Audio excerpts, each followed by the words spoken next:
Okay, good evening, everyone. Again, a very warm welcome to all of you to the 9th workshop of the project Improving and Exporting Hong Kong Industrialized Construction Services under the Belt and Road Initiative. This is a project funded by the Professional Service Advancement Support Scheme. And as I said earlier, this is the 9th workshop we have organized, and perhaps the 3rd or 4th online over the last few months. A very brief introduction to the project. This is a project with an aim to enhance the competitiveness of the construction industry in Hong Kong, facilitate the integration of new technologies in industrialized construction, and also to encourage collaborations in the construction sector. Apart from myself being the project leader, we have Mr. Surveyor Thomas Tse, Chief Executive of the Hong Kong Construction Association as a member, and also Dr. Justina Yung, who is a manager of the Belt and Road Liaison Unit of the Hong Kong Polytechnic University. Okay, I'm going to hand it over to the MC, Irfan, who is also the speaker this evening. Without further delay, I hand it over to Irfan. Irfan, back to you, please. No problem. Sorry. Okay, it's your turn now. So, as flashed, the workshop rundown is as given. After the introduction to the speaker, a presentation will be given, and followed by question and answer session, and finally a feedback survey or a poll will be sent to you. All are requested that please switch off, keep your mic mute during the presentation.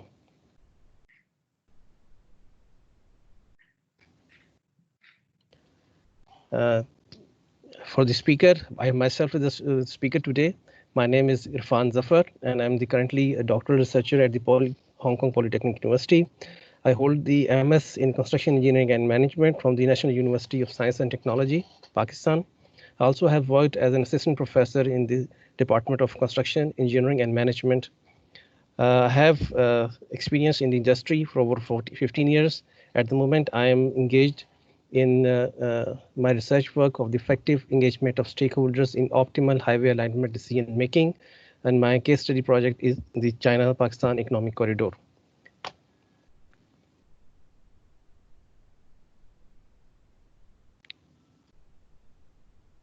And just switch over to my presentation.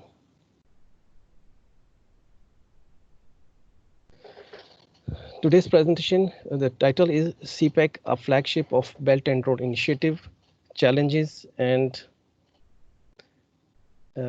opportunities for the infrastructure projects.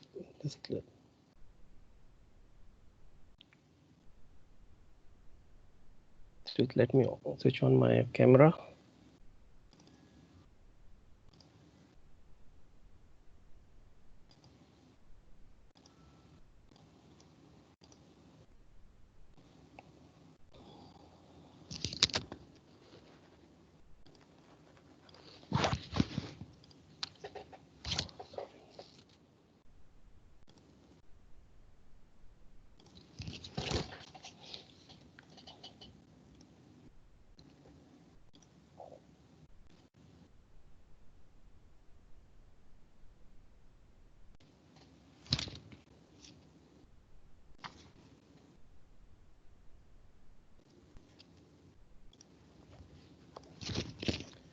Sorry for the inconvenience.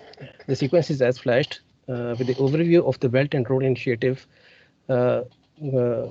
corridors will be given in the start. So to refresh up your memory about this project, then followed by the significance of China-Pakistan Economic Corridor. Then I will explain the CPEC infrastructure projects, their progress, followed by the challenges and opportunities during this project has been faced and the way forward. And finally, the question answer session will be there. Before starting this, a small short clip of Belt and Road Initiative. I hope it can be played in your screen also. Okay. This Belt and Road Initiative was announced in 2013. Its aim was to strengthen the trade, infrastructure, investment links, and cultural and social integration. At the moment, more than 100 countries have joined this initiative, and which equals to the global 40% of the global GDP, and makes the 62% of the world population. To familiarize with this entire initiative, the road means refers to the sea route which initiates from the China near Shanghai and it reaches to Europe, whereas the belt means the road part, and it joins the on the land part, which joins the China with the Europe, and finally to link it with the same sea route.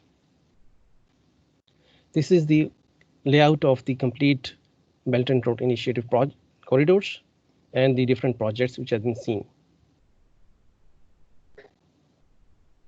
There are 6 economic corridors inside this Belt and Road Initiative. The new Eurasian land bridge, it starts from China and passes through Russia, Poland, and reaches Germany to join Europe. Whereas China, Mongolia, Russian economic corridor is constitutes China, Mongolia, and Russia, and it is linked with rail and road lines. China, Central and West Asia Economic Corridor, it passes through from the southwest of China, and it connects the Central Asian states and passing through Iran and reaches Turkey to join Europe. The China-Indochina Peninsula Economic Corridor, which starts from the south of China, and it joins through rail network to different Indochina Peninsula and finalize at Singapore.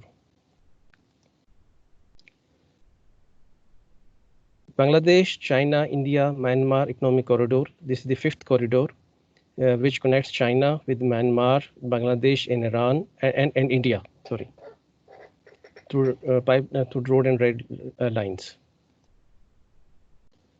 And finally, the China-Pakistan Economic Corridor. It is the corridor which joins China, passing through only one country, that is Pakistan, and connects to the Middle East and the Europe through land route, through sea route.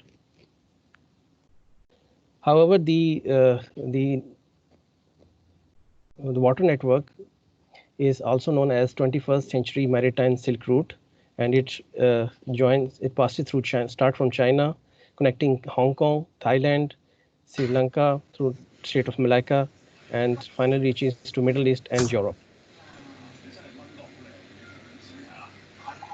Among the BRI investment, if you can see that there are a number of projects which can be seen, starting from the energy, transport, real estate, and the list is going on. However, the one thing is very important to see here is that 89% of the investment is on the infrastructure project, which includes the energy, transport, and real estate. Among this investment, the chart shows the region where the total value of Chinese-led direct investment can be seen. And among these regions, Pakistan stands out as the highest recipient of the investment. Now coming towards the significance of the China-Pakistan Economic Corridor in Belt and Road Initiative. On left, you can see that Pakistan stands right in the center of the Belt and Road Initiative countries who have joined this, and its significance can be seen. Before that, I should explain the geostrategic location of Pakistan. Pakistan is located on the South Asia. Its neighboring countries include in east it's India, in north is China, in in west Afghanistan and Iran, and in South Arabian Sea. However, if you go closer look, that we can see that in southeast, you can see the Indochina is there, connecting China and Russia. In northwest Central Asian states, very close to the Pakistan. It has also in between the China and Europe, and it also connects Middle East, Africa, and the warm water to the Arabian Sea. So its location can be, strategic location is quite visible with this diagram. Before moving ahead on CPEC significance, there's a need to understand about Pakistan and a little introduction to this. Pakistan, its full name is Islamic Republic of Pakistan. Its major religion is Islam, whereas other religions like Christianity, Hinduism, Sikhism, and Buddhism are minority religion in that. And the democracy, parliamentary democracy has been practiced, and we have 4 princes and federal territories. A total population of 212 millions, which ranks 6th in the world. However, the best thing is that our 60% of population is below, is a young population that is below 25 years. GDP is 314 billion US dollars, and its annual growth is 5.8%, whereas GDP per capita is 1,482 US dollars.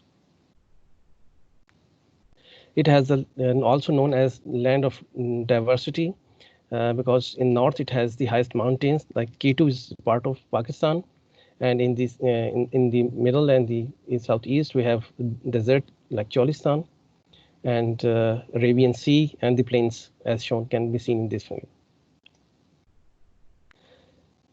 And we also cherish a diverse culture, and it's one of the most hospitable country in the world. A diverse and unique infrastructure is also, the historical infrastructure is available, whereas it is now coupled with the existing new infrastructure.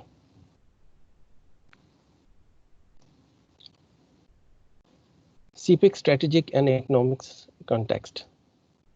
If you see that the existing route which joins Eastern Europe to Western China, it has to pass through the sea route, which is around passing through the Strait of Malacca, and it is 16,500 miles sea route which reaches to Shanghai, and from Shanghai to West China, its total distance is 19,000 miles.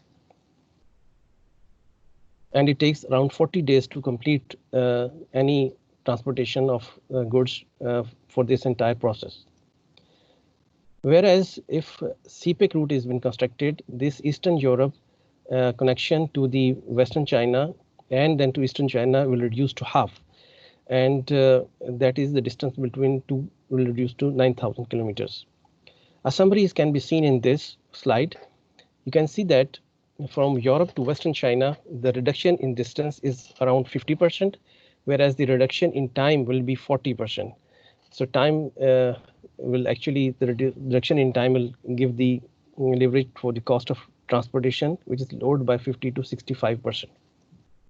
Similarly, from the Middle East, which is the oil-based countries, to Western China, the existing route will give for takes 16 days, whereas for the CPEC it's only 6 days. So there will be a reduction in distance to 80% and reduction in time to 60%. The cost of transportation will be lowered to 75%, which at the end give an average annual saving of 10 billion US dollars to China. It is important to see the China-Pakistan economic corridor in context of its integration to the region. If you see that the map of Pakistan, in the east it is connected with the India from two places, that Wagah and Khokar Parker, whereas in north it is with China at Khajuraho Pass, and rest of the neighboring countries. So the opportunities are available to connect these with the China with the CPEC. To give a just the glance of the CPEC, what was the initial plan? Initially, the length of the corridor is 3,000 kilometer. The overall construction cost was $46 billion. The operational time was set was 3 years, and number of 51 MOUs were signed. However, with the good progress of the project, that investment has actually increased from $46 billion to $62 billion. And at the moment, around half of the, around 45% of the investment is being under construction. The distribution of this investment is majority, as I have already told, that in this energy sector, infrastructure, and communication. And this slide can show how it has been improved, distributed among the different sectors. The complete CPEC was planned for 15 years and was divided into 4 terms. The first term starts from 2016 to 2018, which is known as Early Harvest Project, which has been completed. The focus of this term was to have to improve the energy situation in Pakistan, followed by the short-term project, which has commenced in from 2019, and hopefully it will be completed by before 2025. Coming to the infrastructure projects, these infrastructure projects includes the buildings, road and railway network, airports, the dams, and as flashed, you can see.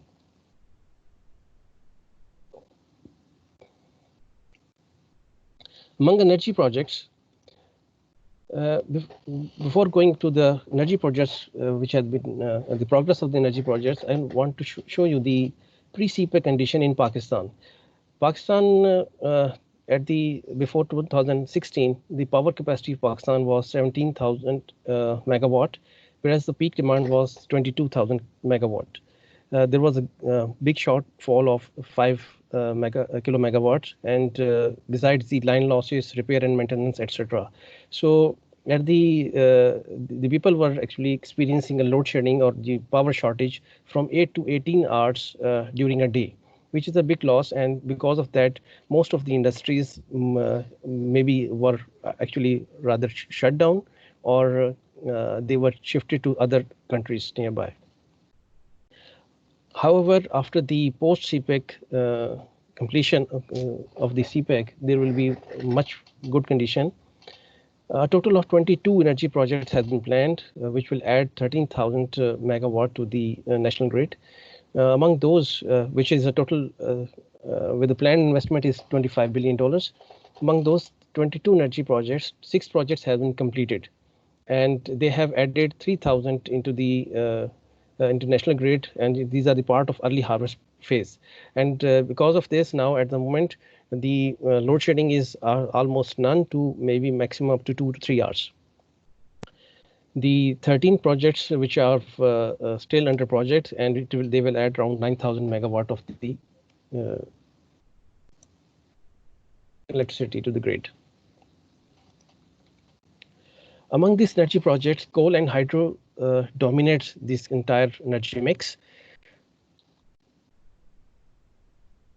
If you see on the left side, the current energy mix, it is highly burdened on the oil, dependent on oil, hydro, and gas, whereas the addition of the CPEC energy mix, which is coal and hydro based, will result into a balance of all the energy resources we have, and will lead to the sustainability in the future. These energy projects is, as I have given into the mentioned this map, that have been completed in these areas, and these photographs shows which are these plants. These 6 projects have been completed 100%.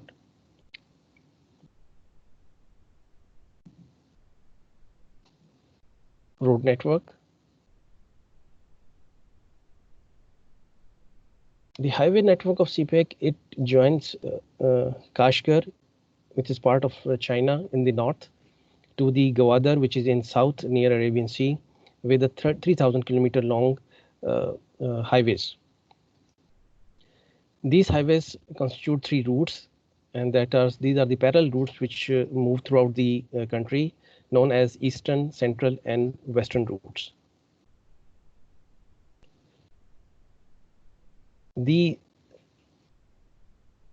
the north, from the Kashgar to the Khunjerab Pass, which is the start point of Pakistan, it is around 300 kilometer, whereas from Khunjerab to the Hassan Abdal, which is given into brown color, it is around 800 kilometers.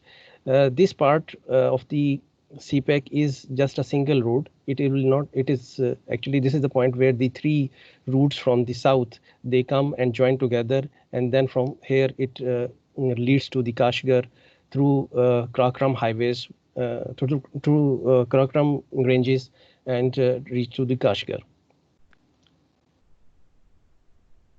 So the western route, it is around 2,500 kilometers, and the road map is as shown. It mainly passes through the province of Balochistan. The central route is also around 2,500 kilometers, and its layout is as given. Whereas the eastern route, which is the most popular route at the moment, and the work is also been carried out on this, and it joins Kashgar, China, through Gwadar, through province of Punjab and Sindh, and to some part of the Balochistan. At the moment, the following projects have been completed. That is from Thakur to Haveli motorway. This is the project which is actually been constructed in the Karakoram highway, Karakoram ranges, and this is one of the most difficult part to construct. However, it has been almost completed, and it will be inaugurated very soon, maybe in June 2020. Whereas Multan Sakhar section is a part of Peshawar to Karachi motorway, and it is the one of the biggest project, road project in the China-Pakistan Economic Corridor. Its length is around 400 kilometers, and it has been 100% completed, and it has also been inaugurated in 2019, November 2019.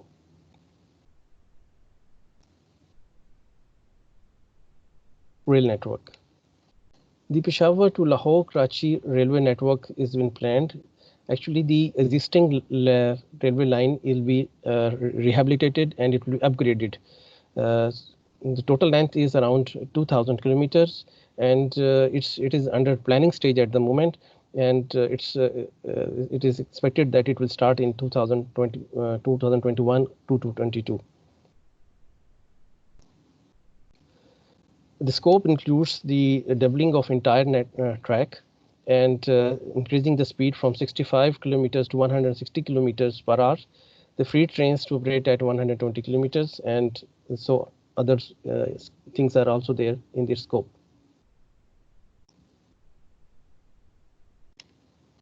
In the CPEC, the rail-based mass transit projects, or 4 rail-based mass transit projects are planned, which is in different part of the country. Among those, the Orange Line Lahore is been constructed so far.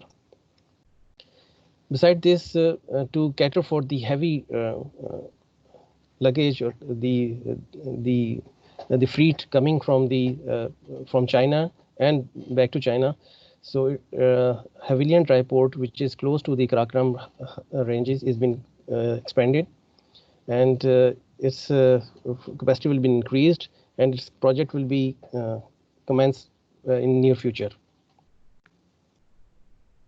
However, the Orange Lane metro train, which is around 27 kilometers, it is the first mass transit, urban transit metro train in Pakistan, with a total estimate cost of $1,600 million US dollars.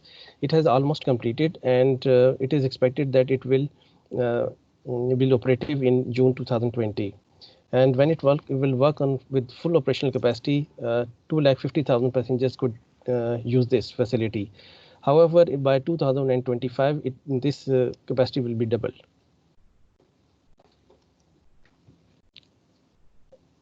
Communication network.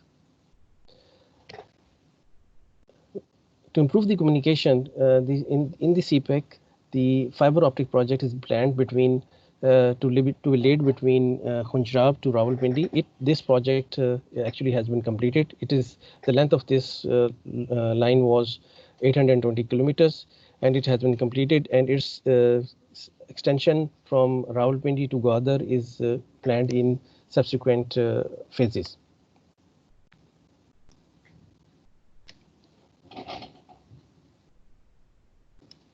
Gwadar is the port which is actually the most important point of this entire project. Before going ahead, I need to make a comparison of this Gwadar port with the regional ports to show that how important this is. Gwadar port is around provide the depth right at its dock from 17 to 18 meters with a berth capacity of 120. And if we compare it with the other regional ports, it stands out as one of the biggest, largest deep sea port.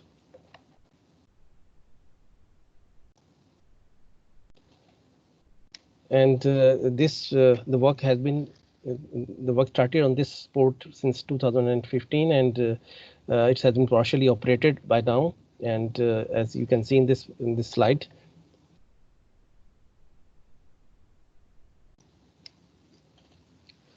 Followed by this Gwadar port, it is important to connect it through air also.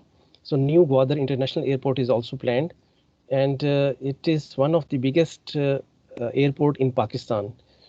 And the work on this project has already commenced, and it is expected within next 2 years it will be completed.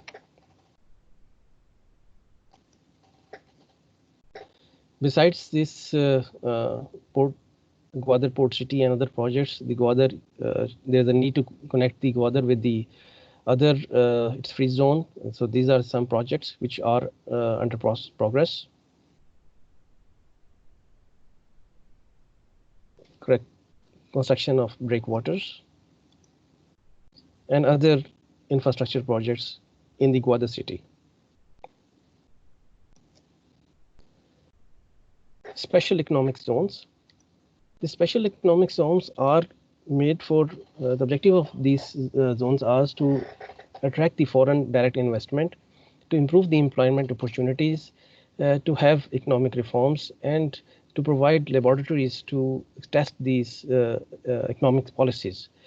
For this, in Pakistan, under CPEC, around 37 has been is under planning.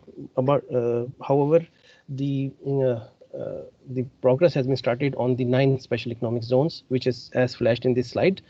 Among these 9 economic zones, the first economic zone, that is the Shakai Special Economic Zone, has completed, and its inauguration is due in May 2020, in this month. And work on the another economic zone, that is in Faisalabad. It has inaugurated by our Prime Minister. Now, after these introduction to the infrastructure projects and their progress and how they are moving, and there is a need to understand what kind of challenges and opportunities are available while doing these projects. I divided these challenges and opportunities into 4 major portions, levels, starting from the strategic level, regional level, national level, and project level. Fine.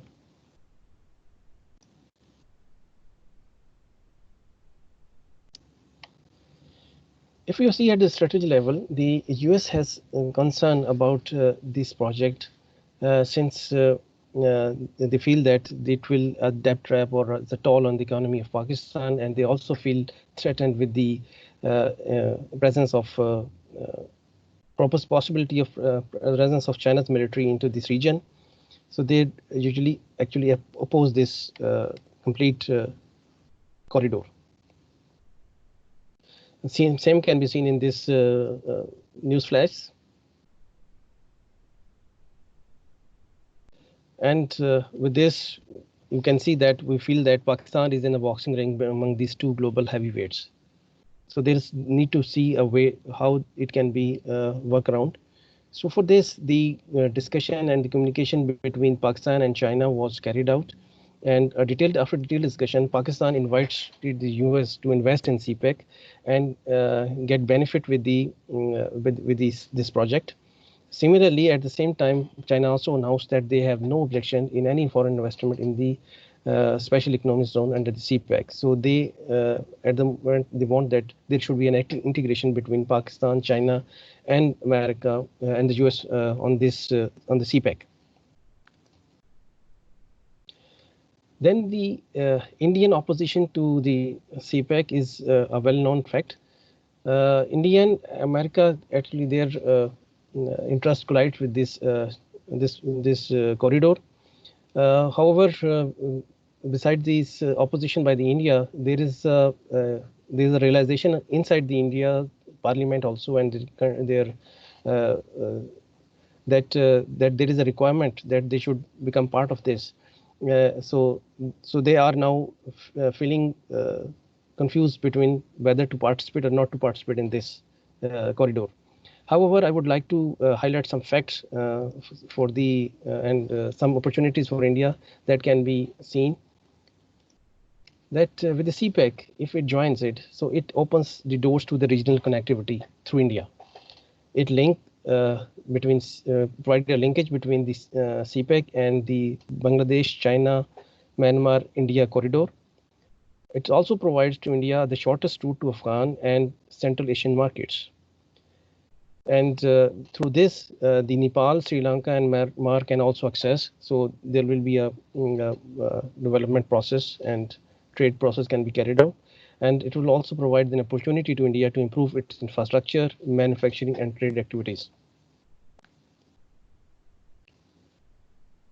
At regional level, the unrest in Afghanistan, which is in northwest of Pakistan, it is a concern to the foreign investors and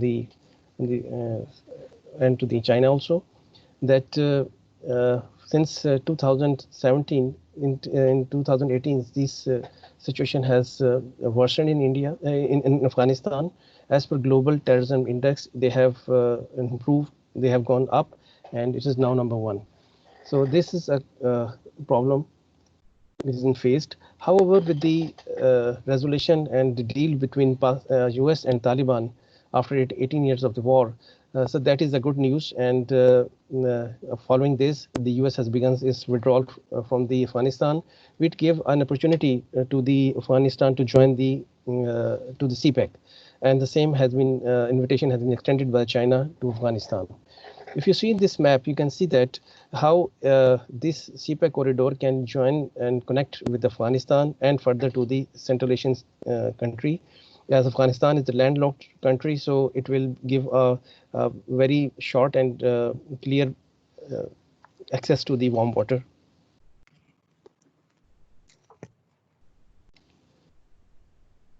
Next is the Indian and Iran nexus through the Chabahar port. The Chabahar port is being constructed just opposite to the CPEC Gwadar port. It is at a distance of 72 kilometers from the distance between these two are 72 kilometers, as can be seen in this map. The purpose of this port was to provide a link to India with China, Central Asian state through Iran and Afghanistan. The complete investment has been done by India and has taken over in 2018. However, this construction is still under progress. However, there is a thing which kept bothering India is that they see that there is an improving Iran-Pakistan relationship, and the development of Chabahar port, which is actually a competitor to CPEC, is been carried out some of the Chinese company, and the instability in Afghanistan is still a worry to India. And finally, what I can add to this, that China is the largest foreign investor in Iran. So it is suggested that to instead of imposing these two state opposing for these two routes, if they join together, they can be more beneficial to all the countries, to the region also. Beside this, at region level, I wanted to show that what are the opportunities which are unveiled because of this success of China of CPEC. The most important is the opening of two auxiliary corridors to CPEC, which is Saudi Arabia-Pakistan Economic Corridor, known as CPEC, and REPEC, that is Russia-China-Pakistan Economic Corridor. The working on this corridor has been in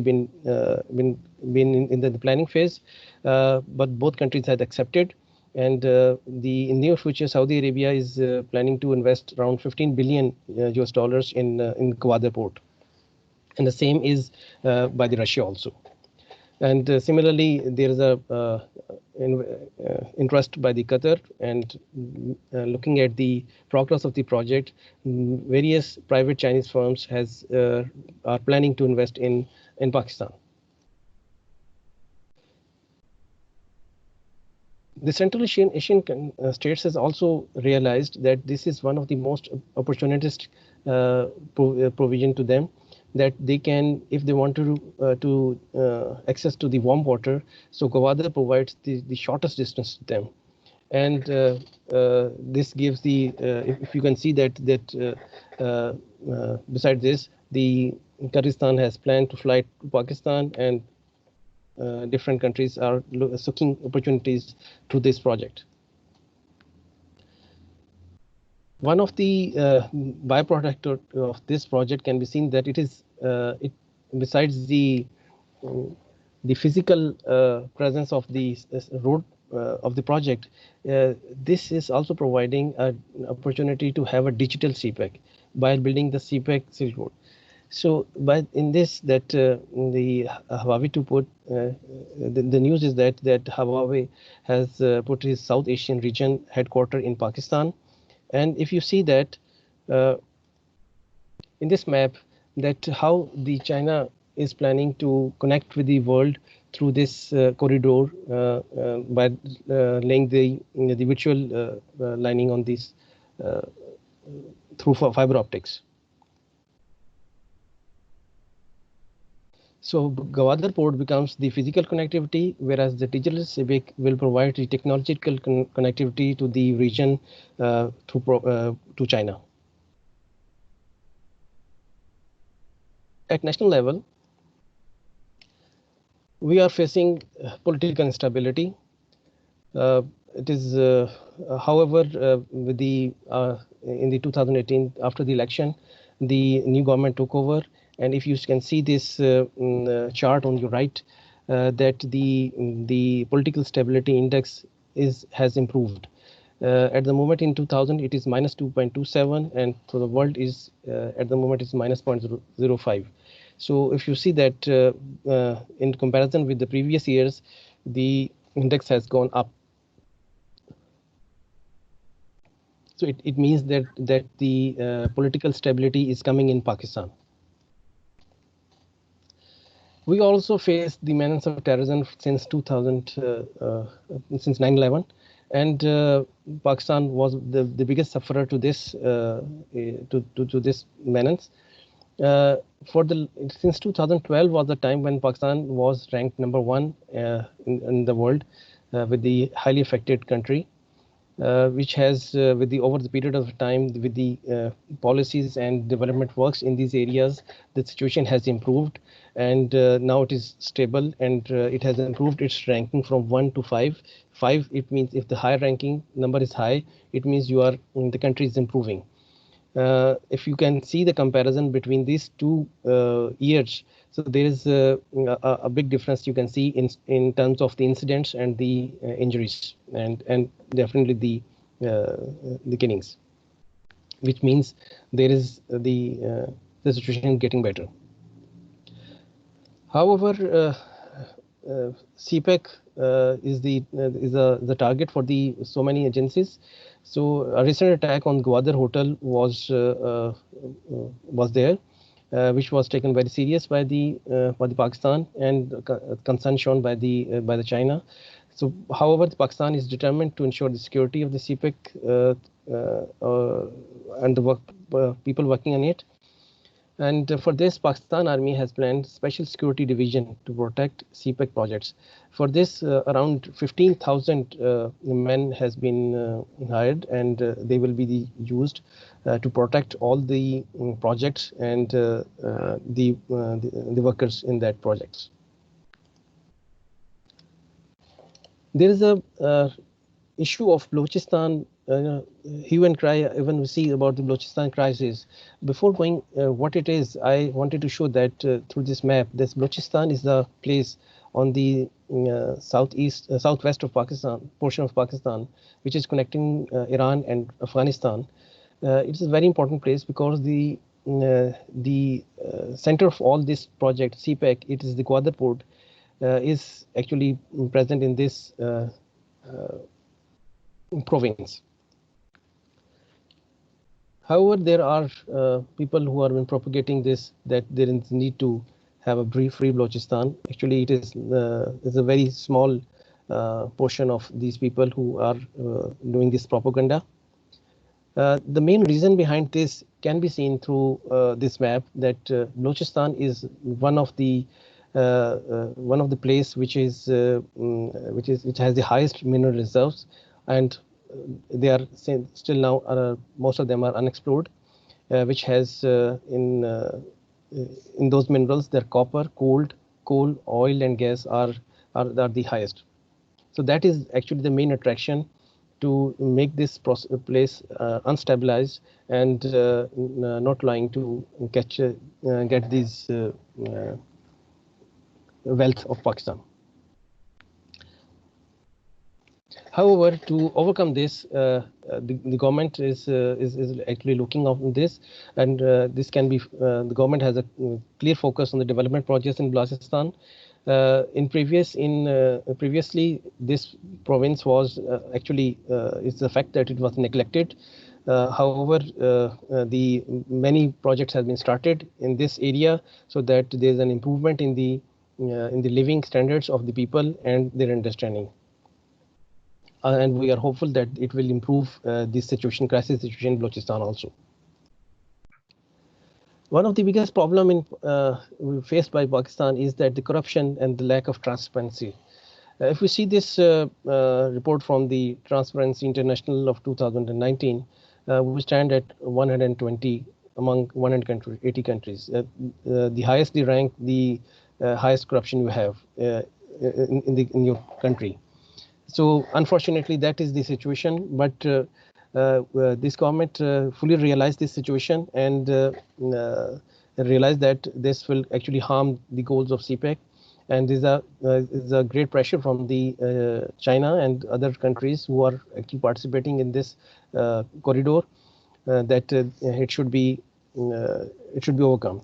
For this process, an CPEC authority has been established in Pakistan, which is looking after all the project and ensure that there is a transparency in the dealing and in the process, entire processes. Besides this, Pakistan Accountability Agency has also signed an MOU with the China to look after all the Chinese CPEC projects. So there is an absolutely no corruption in the process.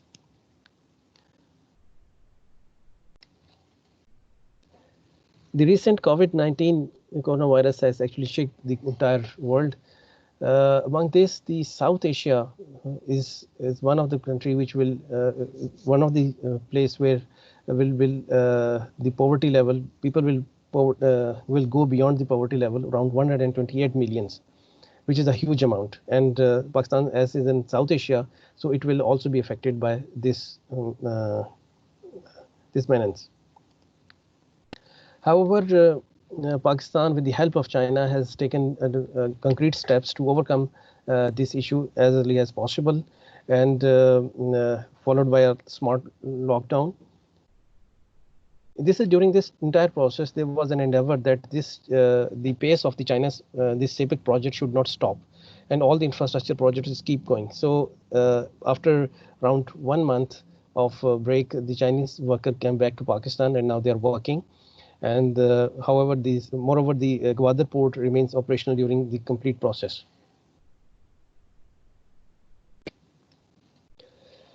There is another big news flash comes into the in the news that the CPEC is a debt trap for the Pakistan. And if you see these clips, news clips, you can one can get worried that really it's a big debt trap. And usually people take this the lead from the Sri Lanka's port that was taken over by the China. However, that's not the case here. That the agencies in China, in Pakistan, and the government, they have been clearing these doubts that this is not a debt trap, and rather it is a boon for Pakistan, and it has also been endorsed by the different international companies. If you see, for this, I wanted to show you this slide. That if you see that total investment at the moment for the in the early harvest project, it is 19 billion worth of the project has been completed or are ongoing. Among those, 70% has the investment, pure investment from the China, and followed by some 2% with the interest-free loans and grants, and 28% with the concessional loan. The concessional loan, as per my knowledge and my research, there were given on at a 2% interest rate, and they are given for around 20 years, 20 to 25 years. So it's a long time to spend. However, the one thing is more important to see that the majority of these loans are they are not loan, they are actually the investment. And on the right side, if you see this chart, the different famous Chinese company, they are actually how much the investment they have made in this CPEC project.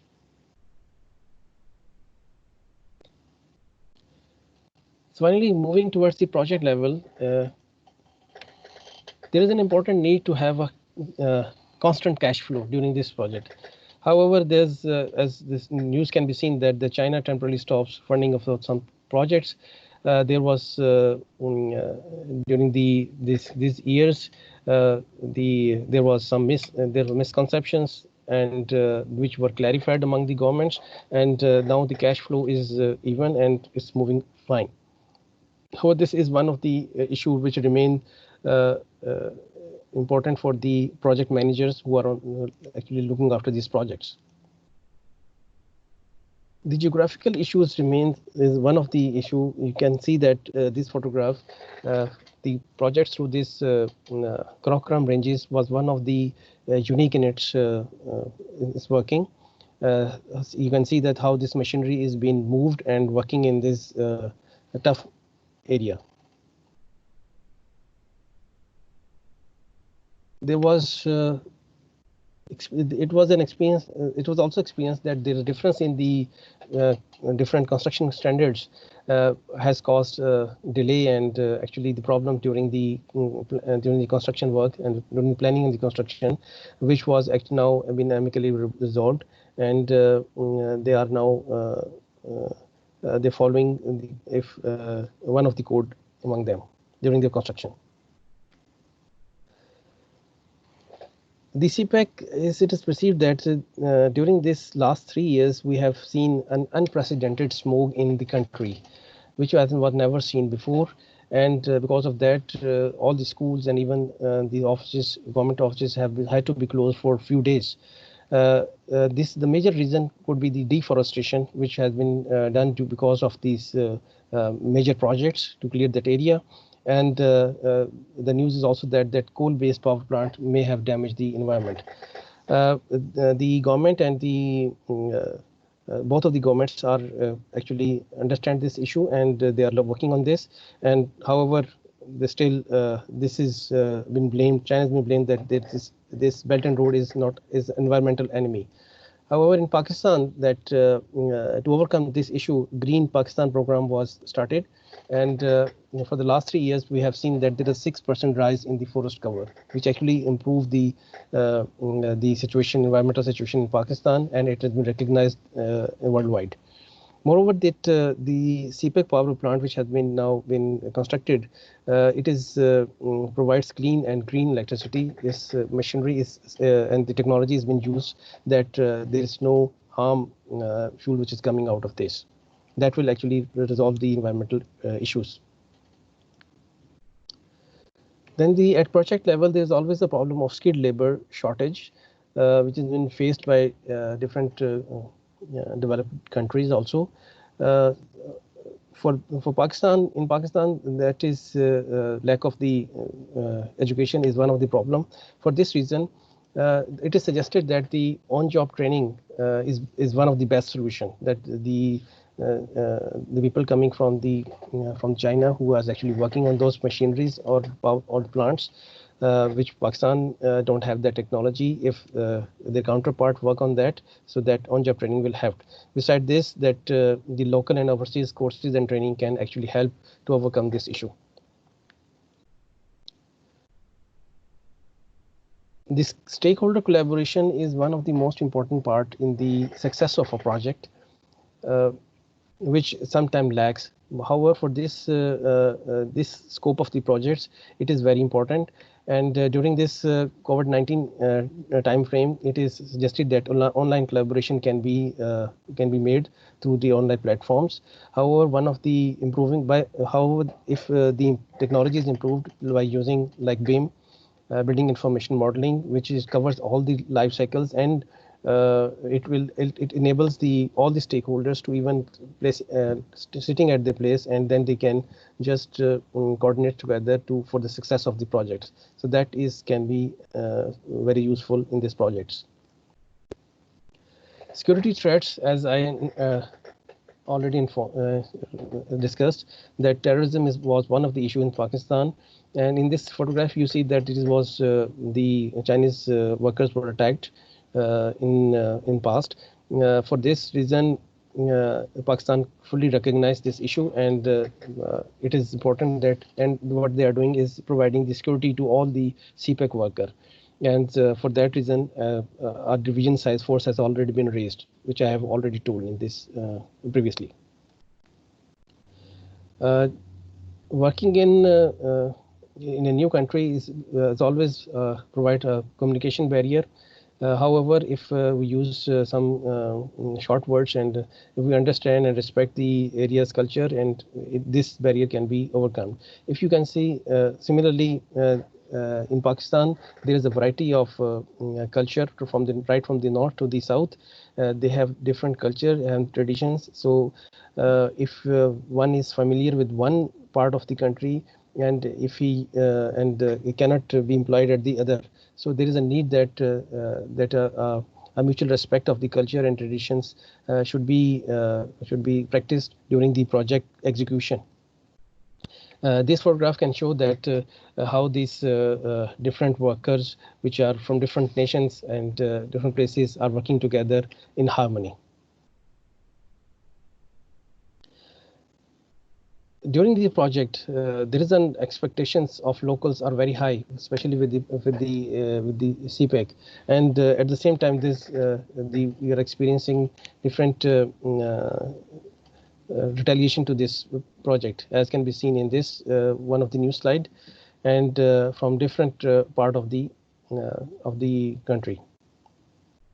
However, the support of the local is very important, and it cannot be ignored. For this purpose, the effective engagement with these stakeholders is very important, and they will not only support, they will actually they will assist in completion of this successful completion of the project. Besides the effective engagement, I also suggest that if quick impact projects are being launched, which is actually known as a tool for the confidence building, they can be very helpful. These projects actually are not counted in the planning of the project of a simple project, but these are the side projects, and a separate amount should be allocated, which can be used to assist the local people, so that they can be supportive of this project. Moreover, the political pressure during the project's execution of the project remains there, and people are trying their best to get benefit of this.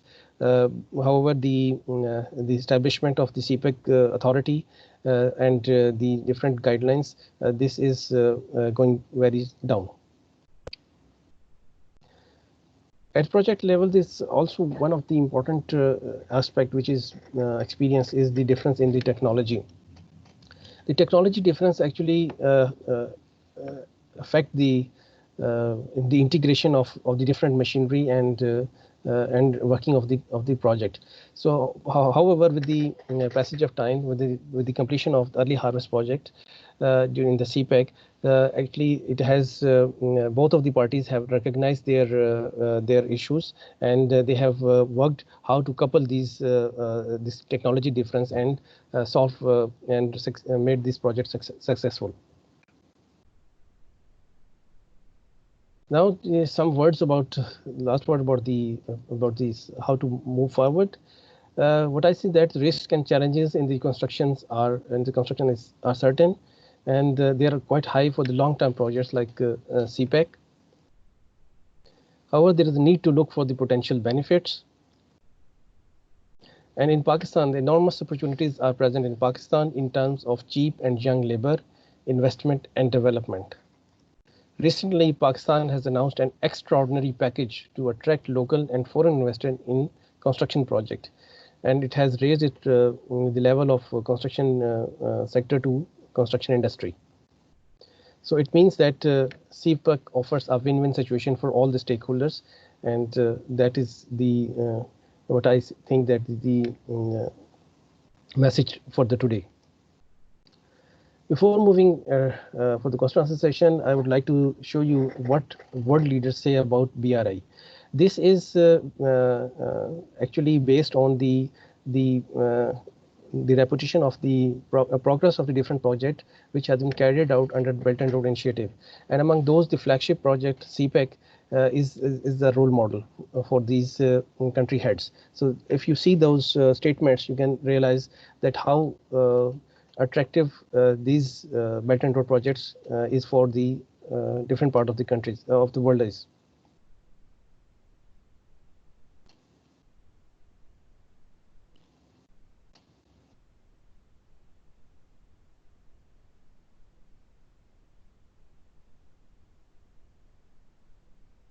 And thank you very much for listening to me.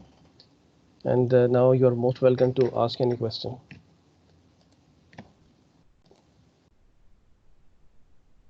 You can even write on the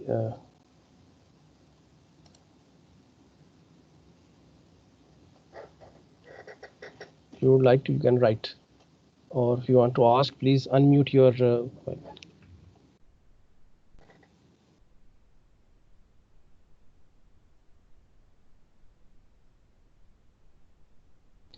So one question which I received, that almost 80% of China oil and trade is currently transported from Strait of Malacca to Shanghai. After completion of CPEC project and becoming fully operational, what will be the future of Strait of Malacca? What I think that definitely it will have an effect on that area to the Strait of Malacca. But the 100% of China's trade cannot be carried out on this CPEC route. Definitely, this will be the Strait of Malacca. That route will be used as an alternative to the CPEC. So both ways can be used, and that is why the different ports at Myanmar and at Sri Lanka has been made by the China to actually support this, and I hope that that will actually help. And definitely, then I must say that it will affect their future. There will be an effect on those countries also.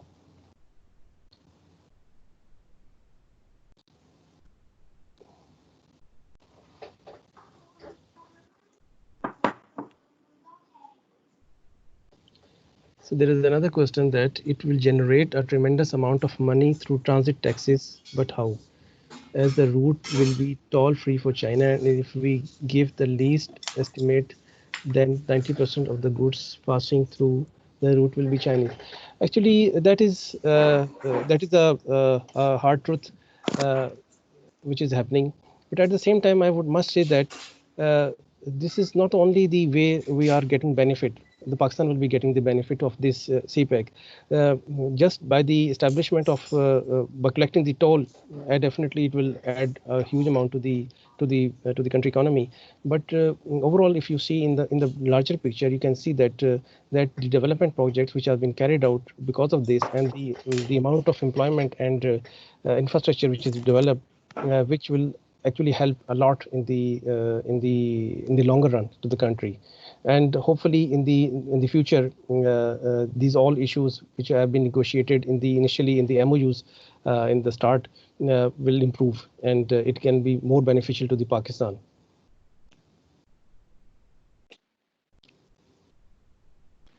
Thank you so much, sir. Thank you.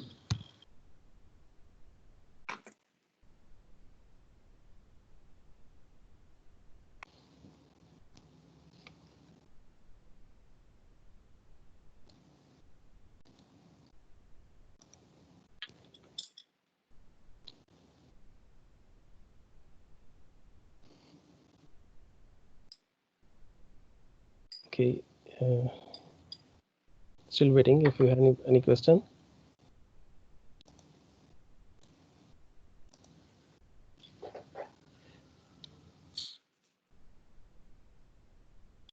The question is, what is the part of Pakistani construction companies? Actually, Pakistani construction companies and Chinese, they are working together.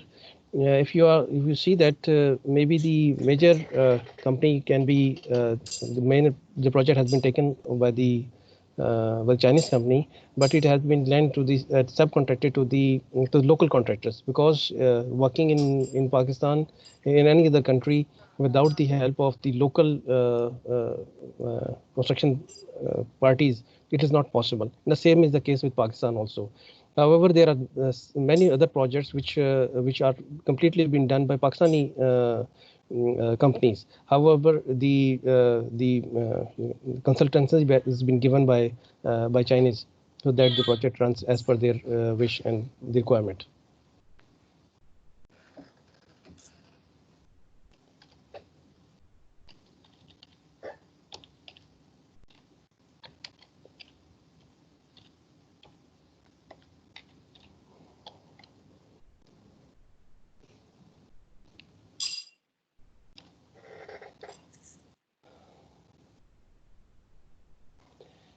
In the light of such, what will be the timeline for development of Gwadar port and city itself?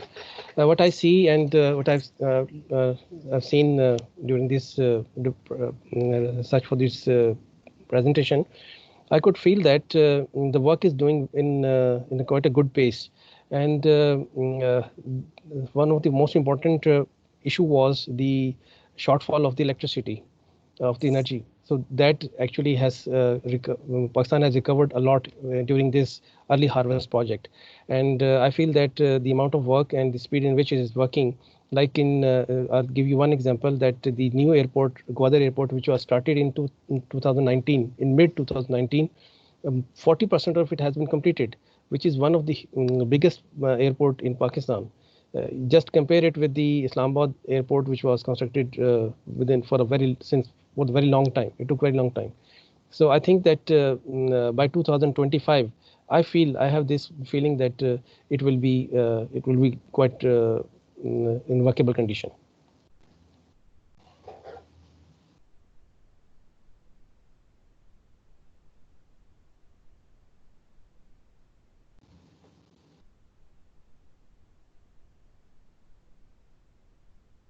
So there is another question that the power projects will solve our energy crisis, but almost the entire entity of these projects is fossil fuel based capacity, which is already available at home, only if we can pay for it. Plus, all these power plants will be owned by Chinese funds, which will build them at Pakistan government and will be bound to buy electricity on prices predetermined by these firms. Will it be really beneficial to Pakistan? Actually, but I think that I had already had a feeling previously that these projects, while the contract was being made, the MOU were signed, there were some lack. We can say that. Um, uh, the thing which we have to look for our benefit was neglected. There was a negligence on our part, and while signing those MOUs, we actually didn't look for the longer run. Which we went for the short-term benefits. However, I feel that this government have started the renegotiating some of the projects, and if those are that the terms are revised, then I think that will be overcome. At the moment, this is a real concern.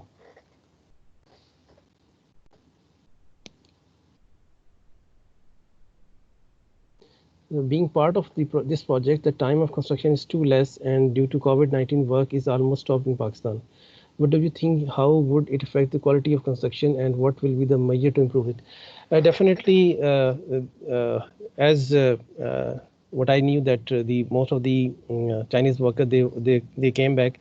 Or again, the rise in the coronavirus cases in Pakistan again made a problem.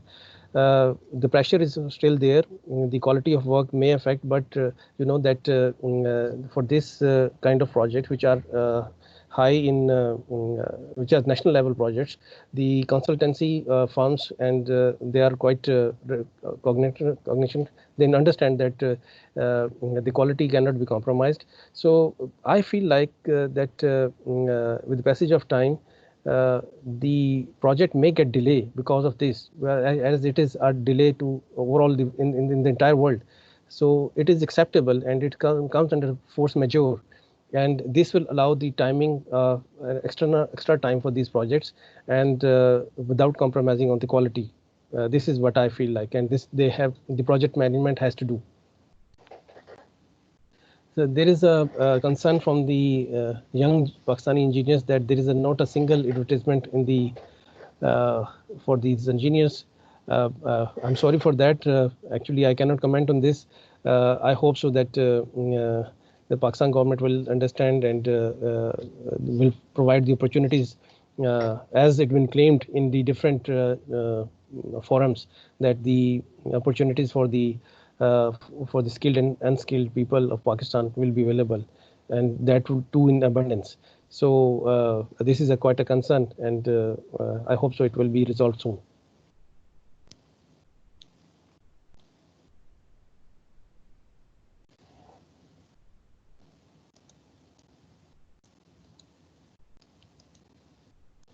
So now I'm